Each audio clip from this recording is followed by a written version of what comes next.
Hello friends, എല്ലാവർക്കും പത്രമാറ്റിലെ ഏറ്റവും പുതിയ റിവ്യൂയിലേക്ക് സ്വാഗതം. അതും വരാനിരിക്കുന്ന എപ്പിസോഡിൻ്റെ റിവ്യൂയിലേക്ക് സ്വാഗതം. അങ്ങനെ ആദർശാണെന്നുണ്ടെങ്കിൽ ഓയിൽ ഒഴിച്ച വീഡിയോ നമ്മുടെ നയന ആദർശിന് കാണിച്ചു കൊടുക്കുകയാണ്. അപ്പോൾ ഒന്നും തന്നെ മിണ്ടാതെ നമ്മുടെ ആദർശം അവിടെ നിൽക്കുന്നുണ്ട്. അപ്പോൾ പറയുകയാണ് നയന, എന്തായാലും ഞാനത് മുത്തശ്ശന് കാണിച്ചു കൊടുക്കും, വലിയ കമ്പനിയുടെ MD ആണ്, നോണയൊന്നും പറയില്ല എന്ന് പറഞ്ഞിട്ട് നിങ്ങൾ തന്നെയല്ലേ ഈ കാര്യങ്ങളൊക്കെ ഒപ്പിച്ചെന്ന് പറയുകയാണ്. എന്നിട്ട് പറയുന്നുണ്ട് ആദർശൻ, നീ അത് ഡിലീറ്റ് ചെയ്ത് കളഞ്ഞെന്ന് ചോദിച്ചപ്പോൾ ഇല്ലില്ല, ഞാനത് ഡിലീറ്റ് ചെയ്ത് കളയില്ല, ഞാനെങ്ങാനും അറിയാതെ ആ ഓയിലിൽ തട്ടി വീഴിരുന്നെങ്കിൽ, തലക്കിടിച്ച് കോമയിലൊക്കെ ആയിട്ട് ആശുപത്രിയിൽ കിടന്നിരുന്നെങ്കിൽ എന്നെ ആരും നോക്കിയേനെ? ഇപ്പം തന്നെ 2 കൈയും കാലും വെച്ച് നടന്നിട്ട് തന്നെ നിങ്ങളെന്നെ നോക്കുന്നില്ല, നിങ്ങളെന്നെ തൂക്കിയെടുത്തോണ്ട് എൻ്റെ വീട്ടിൽ കൊണ്ടുവന്നാക്കിയേനെ. അപ്പോൾ ഇതൊക്കെ അതിനൊരു തെളിവാണ് എന്ന് പറയുകയാണ്. അപ്പോൾ പറയുന്നുണ്ട്, ഞാൻ അങ്ങനെയൊന്നും വിചാരിച്ചുകൊണ്ടല്ലേ ഇത് ചെയ്തത്, നീ ഒന്ന് കാല് വഴുതി വീണ് കഴിഞ്ഞിട്ടുണ്ടെങ്കിൽ ഇന്നൊന്ന് വീട്ടിൽ പോവാതിരിക്കാൻ വേണ്ടി മാത്രം ചെയ്തതാണ്, അല്ലാതെ നിന്നിങ്ങനെ വയ്യാതെ കോമയിൽ കിടക്കുന്നൊന്നും വിചാരിച്ചുകൊണ്ട് ഞാൻ ചെയ്തതല്ല എന്ന് പറയുകയാണ്. ഇപ്പോൾ എനിക്ക് ഇതൊക്കെ കണ്ടിട്ട് എൻ്റെ ശരീരത്തേക്കാൾ കൂടുതൽ എൻ്റെ മനസ്സിനാണെങ്കിൽ വേദന, ആദർശമായിട്ട് ഇങ്ങനെയൊക്കെ എന്നോട് ചെയ്തല്ലോ എന്ന് ആലോചിച്ചിട്ട് എന്ന് പറയുകയാണ്. അപ്പോൾ പറയുന്നുണ്ട്, എൻ്റെ പൊന്നി, നീ ഇതൊന്നും ഡിലീറ്റ് ചെയ്ത് കളയാനോ അല്ലെങ്കിൽ നിനക്ക് എന്താ വേണ്ടതെന്ന് പറഞ്ഞാൽ ഞാനത് ചെയ്തു തരാമെന്ന് പറയാണ്. അപ്പം നയന ആലോചിച്ചിട്ട് പറഞ്ഞിട്ട്, ഇപ്പോൾ ഒന്നും ചെയ്യേണ്ട, ആവശ്യം വരുമ്പോൾ ഞാൻ തന്നെ പറയാം, എന്തായാലും ഈ വീഡിയോ ഞാൻ ഡിലീറ്റ് ചെയ്ത് കളയാനായിട്ട് പോകുന്നില്ല എന്ന് നയന പറയുകയാണ്. അങ്ങനെ ഹോളിലേക്ക് വരുമ്പോൾ അവിടെ മുത്തശ്ശനും മുത്തശ്ശി ഇരിക്കുന്നുണ്ട്. അപ്പോൾ അവളാണെന്നുണ്ടെങ്കിൽ പെട്ടെന്ന് ഫോൺ എടുക്കണം കണ്ടിട്ട് ആദർശ് ചോദിക്കുകയാണ്, നീ എന്തിനിപ്പോൾ ഫോൺ എടുത്തതെന്ന്. അത് പിന്നെ എന്ന് പറഞ്ഞിട്ട് അവൾ മുത്തശ്ശൻ്റെ അടുത്ത് വീണ്ടും പോവുകയാണ്. അപ്പോൾ പറയുന്നുണ്ട്, എൻ്റെ മനസ്സറിഞ്ഞ് എൻ്റെ കൂടെ എൻ്റെ ആഗ്രഹങ്ങൾക്ക് ഒപ്പം നിൽക്കുന്നത് എൻ്റെ മുത്തശ്ശനാണ്, അതുകൊണ്ട് മുത്തശ്ശൻ്റെ അനുഗ്രഹം വാങ്ങട്ടെ എന്ന് പറഞ്ഞ് കാലിൽ വീഴുകയാണ്. എന്നിട്ട് പെട്ടെന്ന് തന്നെ മൊബൈൽ എടുക്കുമ്പോൾ ആദർശ് ചോദിക്കുന്നുണ്ട്, നീ എന്തിനിങ്ങനെ ഇടയ്ക്കിടയ്ക്ക് ഫോൺ എടുക്കുന്നതെന്ന് ചോദിക്കുന്നുണ്ട്. അത് പിന്നെ എന്ന് പറയുമ്പം ആദർശ് ഓടി വന്നിട്ട് അവളുടെ അടുത്ത് ചെന്നിട്ട് പറയുന്നുണ്ട്, നമുക്ക് വീട്ടിലേക്ക് പോവാം എന്ന് പറയുമ്പോൾ നീ എന്തിനിപ്പോൾ ഫോൺ എടുക്കുന്നതെന്ന് ചോദിക്കുകയാണ്. അത് പിന്നെ വീട്ടിലേക്ക് പോകാനുള്ള ഓട്ടോ വിളിക്കാനാണെന്ന് പറയുകയാണ്. അപ്പോൾ മുത്തശ്ശി ചോദിക്കുന്നുണ്ട്, എന്തിനാ മോളെ ഇത്രയും വണ്ടികളൊക്കെ വിട്ടുള്ളപ്പോൾ നീ എന്തിനാ ഓട്ടോ വിളിക്കുന്നതെന്ന് പറയുകയാണ്. ആദർശുണ്ട്, അവൻ കൊണ്ടാക്കി കൊടുക്കുമെന്ന് പറയുകയാണ്.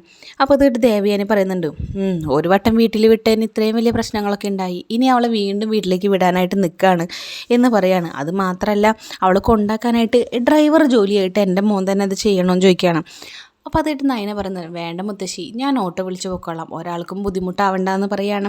അപ്പോൾ ആദർശിൻ്റെ അച്ഛൻ പറയുന്നുണ്ട്, വേണ്ട, ആദർശ് തന്നെ മോനെ കൊണ്ടാക്കി തരും, മോളെ കൊണ്ടാക്കി തരും, മോൾ വേറെ വണ്ടിയൊന്നും വിളിച്ച് പോകേണ്ട കാര്യമില്ല, എന്നിട്ട് ഭർത്താവായിട്ട് അവനിവിടെ ഉണ്ടല്ലോ എന്ന് പറയുകയാണ്.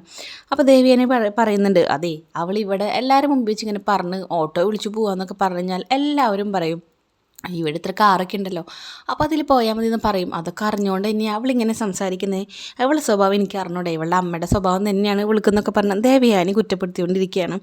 അപ്പം മുത്തശ്ശൻ പറയുന്നുണ്ട്, ഇനിയിപ്പോൾ അതൊന്നും നോക്കണ്ട ആദർശ്, നീ അവളെ വീട്ടിലേക്ക് കൊണ്ടുവിട് എന്ന് പറയുകയാണ്. അങ്ങനെ ദേവയാനിയുടെ വാക്കിനൊരു വിലയും കൊടുക്കാത്ത മുത്തശ്ശൻ പറയുന്നുണ്ട് നമ്മുടെ നയനയെ അവളുടെ വീട്ടിലേക്ക് കൊണ്ടാക്കാനായിട്ട് ആദർശിൻ്റെ അടുത്ത്. പിന്നീട് കാണിക്കുന്ന അവർ കാറിൽ ഇങ്ങനെ പോയിക്കൊണ്ടിരിക്കുകയാണ്. അപ്പോൾ നമ്മുടെ ആദർശാണെങ്കിൽ മിണ്ടാതെ ഇങ്ങനെ സീരിയസ് ആയിട്ട് ഇരിക്കുകയാണ്. അപ്പം നയനം ചോദിക്കുന്നുണ്ട്, എന്ത് പറ്റി, അല്ലെങ്കിൽ വലിയ വായിലൊക്കെ വർത്താനം പറയുന്ന ആളാണല്ലോ, ഇപ്പം എന്താ മിണ്ടാട്ടം മുട്ടിയും ചോദിക്കുന്നുണ്ട്. ചിലർ വിചാരിച്ച കാര്യങ്ങൾ നടന്നില്ലെങ്കിൽ അവർക്ക് ഭയങ്കര വിഷമമായിരിക്കും, അതവരെ കണ്ടാൽ തന്നെ മുഖത്ത് നോന്ന് നമുക്ക് വായിച്ചെടുക്കാനായിട്ട് സാധിക്കുന്നു പറയാണ്. അപ്പോൾ പറയാം, നീ ഒന്നും മിണ്ടാതിരുന്നത്, നിനക്ക് ഇങ്ങനെ ചൊറിഞ്ഞില്ലെങ്കിൽ നിനക്കൊരു സമാധാനം ഉണ്ടാവില്ല എന്ന് ചോദിക്കുകയാണ്. അപ്പോൾ നയന പറയുന്നുണ്ട്, ചിലർ ഞാൻ പോവാതിരിക്കാനായിട്ട് എന്നെ താഴെ തള്ളിയിടാനൊക്കെ നോക്കിയായിരുന്നു, ഓയിലൊക്കെ വെച്ചിട്ട്, ദൈവാനുഗ്രഹം എന്ന് പറയാമല്ലോ, എനിക്കൊന്നും സംഭവിച്ചില്ല എന്ന് പറയണം. അപ്പോൾ ആദർശ് കേട്ടിട്ട് പറയുന്നുണ്ട്, നീ എന്നെ വെറുതെ ദേഷ്യം പിടിപ്പിക്കാതെ മിണ്ടാതെ അവിടെ ഇരിക്കാനായിട്ട് നോക്ക്, നിന്റെ പണി നോക്ക്, നീ എന്നെ വെറുതെ ചൊറിയാൻ വരില്ല എന്ന് പറയാണ്. അപ്പോൾ നയന പറയുന്നുണ്ട്, അത് തന്നെയാണ് ഞാൻ ചെയ്യാനായിട്ട് പോകുന്നത്, എൻ്റെ പണി ചെയ്യാൻ തന്നെയാണ് ഞാനവിടെ പോകുന്നത്, അത് ചിലർക്ക് പിടിക്കാത്തതിന് ഞാൻ എന്ത് ചെയ്യാനാണെന്ന് നയന പറയുകയാണ്. അപ്പോൾ ആദർശ് പറയുന്നുണ്ട്, കുറേ നേരമായി, മതി, നീ ഇനി ഇതിനെപ്പറ്റി സംസാരിക്കേണ്ട, നിർത്തിക്കോളാൻ പറയുകയാണ്. അപ്പം നയന പറയുന്നുണ്ട്, വേണ്ടെങ്കിൽ വേണ്ട, നിങ്ങൾക്ക് ഇഷ്ടമില്ലെങ്കിൽ നിങ്ങളൊരു കാര്യം ചെയ്യും, എൻ്റെ വീട്ടിലാക്കാതെ തിരിച്ച് വീട്ടിലേക്ക് കൊണ്ടാക്ക്, അനന്തപുരിയിലേക്ക്, ഞാൻ മുത്തശ്ശനോട് പോയി പറഞ്ഞോളാം, ആദർശേട്ടന് താല്പര്യമില്ല ഞാൻ അങ്ങോട്ട് പോകുന്നത് എന്ന് പറയുകയാണ്. അപ്പോൾ നീ ഒന്നും മിണ്ടാണ്ടിരുന്നേ, നിന്നെ എന്തായാലും ഞാൻ വീട്ടിലേക്ക് കൊണ്ടാക്കി തരാമെന്ന് പറഞ്ഞ് ആദർശ് നേരെ വണ്ടി എടുക്കുകയാണ്. പിന്നീട് കാണിക്കുന്നത് നവ്യാണെന്നുണ്ടെങ്കിൽ പ്രഗ്നൻസിയുടെ കാർഡ് വാങ്ങിച്ചിട്ട് ടെസ്റ്റ് ചെയ്ത് നോക്കുകയാണ്. അപ്പോൾ കാർഡിൽ നെഗറ്റീവായിട്ടാണ് വന്നിരിക്കുന്നത്, ഒരു ലൈനാണ് വന്നിരിക്കുന്നത്. അപ്പോൾ അത് കണ്ടിട്ട് അവൾ അപ്പം തന്നെ കൂട്ടുകാരനെ വിളിക്കാനായിട്ട് ഇങ്ങനെ കാർഡ് നോക്കിയപ്പോൾ നെഗറ്റീവാണ് വന്നിരിക്കുന്നത്, ഒരു ലൈനാണ് വന്നിരിക്കുന്നത്, പ്രഗ്നൻ്റ് ആണെന്ന് ചോദിച്ചപ്പോൾ അവൾ പറഞ്ഞ അല്ല എന്ന് പറയുകയാണ്. അപ്പോൾ ഞാനും അവൻ തമ്മിൽ ഞങ്ങൾക്ക് ഉണ്ടായതാണല്ലോ, വന്നിട്ട് ആയില്ലല്ലോ എന്ന് പറഞ്ഞപ്പോൾ കൂട്ടുകാർ പറയുന്നുണ്ട്, അതൊക്കെ ദൈവത്തിൻ്റെ കയ്യിലിരിക്കുന്ന കാര്യങ്ങളാണ്, നമ്മൾ വിചാരിച്ചാലും ഒന്നും തന്നെ ചെയ്യാനായിട്ട് പറ്റില്ല എന്ന് പറയണം. എന്നിട്ട് കൂട്ടുകാർ പറയുന്നുണ്ട്, എനിക്ക് കുറച്ച് തിരക്കുണ്ടെന്ന് പറഞ്ഞിട്ട് അവൾ ഫോൺ കട്ട് ചെയ്യണം. ആ സമയം ദേഷ്യം കയറിയ നവ്യാണെന്നുണ്ടെങ്കിൽ ആ പ്രഗ്നൻസിയുടെ കിറ്റ് ബെഡിലേക്ക് വലിച്ചെറിയുന്നുണ്ട്. ആ സമയം ഡോറ് തുറന്ന ദേഷ്യത്തിൽ അബി അകത്തോട്ട് വരുന്നത്. നിൻ്റെ പ്രശ്നം എന്താ? നീ താഴെ ചെന്നിട്ട് എന്തൊക്കെ പ്രശ്നങ്ങളാണ് ഉണ്ടാക്കിയിരിക്കുന്നത്? ഇനി പുതിയ പ്രശ്നം ഉണ്ടാക്കാനാണോ നീ നോക്കിക്കൊണ്ടിരിക്കുന്നതെന്ന് ചോദിക്കുകയാണ്. അപ്പോൾ പറയുന്നുണ്ട്, നയനയ്ക്ക് വീട്ടിൽ പോകണമെന്ന് പറഞ്ഞപ്പോൾ ആദർശ് കണ്ടിയിലേ കൊണ്ടുപോയത്. നിങ്ങൾ ഇന്നേ വരെ അതേപോലെ പല കാര്യങ്ങളും എനിക്ക് വേണ്ടി ചെയ്തു തന്നിട്ടുണ്ടോ? നിങ്ങൾ എന്നെ സ്നേഹിച്ചിട്ടുണ്ടോ എന്നൊക്കെ പറഞ്ഞുകൊണ്ടിരിക്കുകയാണ്. അപ്പോൾ അത് കേട്ടിട്ട് അബിക്ക് ദേഷ്യം വരുന്നുണ്ട്. അപ്പോഴാണ് നമ്മുടെ നവ്യ ആലോചിക്കുന്നു ആ പ്രഗ്നൻസിയുടെ കാർഡ് ബെഡിൽ കിടക്കുന്ന കാര്യം. അപ്പോൾ തന്നെ പറയുന്നുണ്ട്, അബി ഞാൻ നിന്നെ ദേഷ്യപ്പെടുത്താനായിട്ട് പറയുന്നില്ല. നീ കല്യാണത്തിന് മുമ്പ് എന്നോട് വളരെയധികം സ്നേഹമൊക്കെ ആയിരുന്നു. ഇപ്പം നിനക്ക് ആ സ്നേഹം ഒന്നും ഇല്ലാതായി, അതുകൊണ്ട് പറഞ്ഞതാ എന്ന് പറഞ്ഞിട്ട് മിണ്ടാതെ ബെഡിലിരിക്കുന്നുണ്ട്. അങ്ങനെ അവൻ കാണാതെ ആ പ്രഗ്നൻസിയുടെ കാർഡ് അവൾ എടുത്തു മാറ്റുകയാണ്. ആ സമയം അബി ചോദിക്കുന്നുണ്ട്, നിനക്ക് എന്താ പറ്റിയത്? നീ പറയുന്നത് എന്ത്? നീ അപ്പുറയും ബെഡിലൊക്കെ കയറിയിരുന്നോ എന്ന് പറയാണ്. എന്നിട്ട് പറയുന്നുണ്ട്, നീ ഒരു കാര്യം മനസ്സിലാക്കണം, ഇനി ആദർശ് നയന എന്നൊക്കെ പറഞ്ഞിട്ട് എൻ്റെ ചെവി തിന്നാനായിട്ട് വരുമൊന്നും വേണ്ട.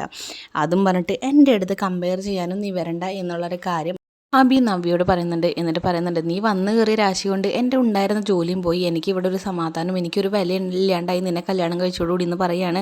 ആ സമയം നവ്യ പറയുന്നുണ്ട്, ഞാൻ വയറ്റിൽ കുഞ്ഞില്ലാതെ നയനയുടെ പോലെയാണ് ഇവിടെ വന്നിരുന്നതെന്നുണ്ടെങ്കിൽ എനിക്ക് ഈ വീട്ടിൽ ഒരു വിലയുണ്ടാവില്ലായിരുന്നു എന്നുള്ളൊരു കാര്യം പറയുന്നുണ്ട്. എല്ലാവരും ഇപ്പം എന്നെ അംഗീകരിച്ചേനെ എന്നും കൂടി പറയുന്നുണ്ട്. ആ സമയം നമ്മുടെ അബി പറയുന്നുണ്ട്, നിൻ്റെ വയറ്റിൽ കുഞ്ഞില്ലായിരുന്നെങ്കിൽ നിന്നെ ഞാൻ എപ്പോഴേ ഉപേക്ഷിച്ചിട്ടുണ്ടാവും, ഒഴിവാക്കിയിട്ടുണ്ടാവും എന്നും പറഞ്ഞ് ദേഷ്യത്തിൽ അവിടെ നിന്ന് അബി പോകുന്നുണ്ട്. പിന്നീട് കാണിക്കുന്നത് ഗോവിന്ദനും കനയും കൂടിയിട്ട് പൈസയുടെ കാര്യത്തിന് വേണ്ടിയിട്ട് പുറത്തേക്ക് ഇറങ്ങാനായിട്ട് നിൽക്കുകയാണ്.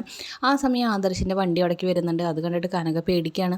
അയ്യോ ഇനിയിപ്പോൾ എന്ത് പ്രശ്നം ഉണ്ടായിട്ടാണോ എൻ്റെ മോളെ ഇങ്ങോട്ട് കൊണ്ടുവരാനായിട്ട് പോകുന്നത് എന്ന് വിചാരിച്ചിട്ട് നേരെ കാറിൻ്റെ അടുത്തേക്ക് ചെല്ലുകയാണ്. എന്നിട്ട് പറയുന്നുണ്ട്, എൻ്റെ മോൾ എന്തെങ്കിലും തെറ്റ് ചെയ്തിട്ടുണ്ടെങ്കിൽ അത് പുറത്തിട്ട് എൻ്റെ മോൾ ഇവിടെ നിന്ന് കൊണ്ടുപോകണമെന്ന് പറയുകയാണ്.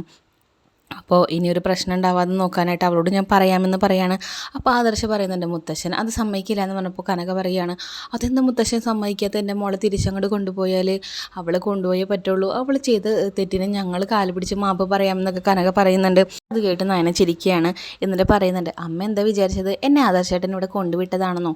അമ്മയുടെ വിചാരിച്ചത് തെറ്റിപ്പോയി. ആദർശേട്ടൻ എന്നോട് സ്നേഹം കൊണ്ട് തന്നെയാണ് എന്നെ ഇവിടെ കൊണ്ടുവന്നാക്കി പോകുന്നത്, അല്ലാതെ വേറൊരു പ്രശ്നം ഉണ്ടായിട്ട് എന്നോട് വീട്ടിൽ കൊണ്ടുവന്നാക്കി പോകുന്നതല്ല എന്ന് പറയുകയാണ്. അപ്പോൾ അത് കേട്ടപ്പോൾ കനകയ്ക്കും ഗോവിന്ദനും ഒരു ആശ്വാസമാവുന്നുണ്ട്. അപ്പോൾ പറയുന്നുണ്ട്, മോനെ വായു, അകത്തോട്ട് വായു, എന്തെങ്കിലും കഴിച്ചിട്ട് പോകാമെന്ന് പറയുകയാണ്. അപ്പോൾ ആദർശ് പറയുന്നുണ്ട്, വേണ്ട വേണ്ട, എനിക്കൊരു അർജൻറ്റായിട്ടൊരു മീറ്റിംഗ് ഉണ്ട്, ഞാൻ പിന്നെ വരാമെന്ന് പറയുകയാണ്. അപ്പോൾ നയനയാണെന്നുണ്ടെങ്കിൽ ഫോൺ എടുത്തിട്ട് ഇങ്ങനെ കൈ കാണിച്ചിട്ട് കയ്യിൽ പിടിച്ചിങ്ങനെ കാണിക്കുകയാണ്. എന്നിട്ട് പറയുന്നുണ്ട്, ഓ തിരക്കാണെങ്കിൽ പൊക്കോളൂ എന്ന് പറയുകയാണ്. ആ സമയം ആദർശ് പറയുന്നുണ്ട്, തിരക്കൊക്കെ ആണെങ്കിൽ എന്തായാലും വീട്ടിൽ കയറാനായിട്ട് അമ്മയച്ഛനും പറഞ്ഞതല്ലേ, ഒന്ന് കയറിയിട്ട് പോകാമെന്ന് പറഞ്ഞിട്ട് ആദർശ് ഫോൺ കണ്ട് പേടിച്ചിട്ട് വേഗം തന്നെ വീട്ടിലേക്ക് വരാനായിട്ട് നിൽക്കുകയാണ്. അപ്പോൾ കനക പറയുന്നുണ്ട്, ഒരു 5 മിനിറ്റ് പെട്ടെന്ന് തന്നെ ഫുഡ് റെഡിയാക്കാമെന്ന് പറഞ്ഞിട്ട് കനകയും ഗോവിന്ദനും അവിടെ നിന്ന് പോവുകയാണ്. അപ്പോൾ ആദർശ് പറയുന്നുണ്ട്, 5 മിനിറ്റ് കൊണ്ട് എന്ത് ഫുഡ് ഉണ്ടാക്കാനായിട്ടാണെന്ന് പറയുകയാണ്. അപ്പോൾ അതിന് ഏറ്റവും സിമ്പിളായിട്ട് ഉപ്പുമാവ് ഉണ്ടാക്കാനായിരിക്കുമെന്ന് പറയുകയാണ്. അങ്ങനെ കനക പോയിട്ട് ഫുഡൊക്കെ കൊണ്ടുവന്നിട്ട് ആദർശിന് കൊടുക്കുന്നുണ്ട്. അപ്പോൾ ഉപ്പുമാവ് കഴിക്കാൻ പോണ നേരത്തെ നയനോട് പറയുന്നുണ്ട്, നീ കഴിക്കണില്ലേ എന്ന് ചോദിച്ചപ്പോൾ അവൾ കഴിക്കുന്നില്ല എന്ന് പറയുന്നുണ്ട്. ഈ ഉപ്പുമാവനെ കണ്ടുപിടിച്ചവനില്ലേ, അവൻ്റെ ഫുഡ് 2 കൊടുക്കണം, അതുകൊണ്ടല്ലേ എനിക്കിപ്പോൾ ഇത് കഴിക്കേണ്ടി വന്നത് എന്ന് പറഞ്ഞിട്ട് ആദർശ് കഴിക്കാനായിട്ട് പോകുമ്പോൾ നയന നീ കഴിക്കുന്ന പറയുമ്പോൾ അവൾ വേണ്ടെന്ന് പറയണം.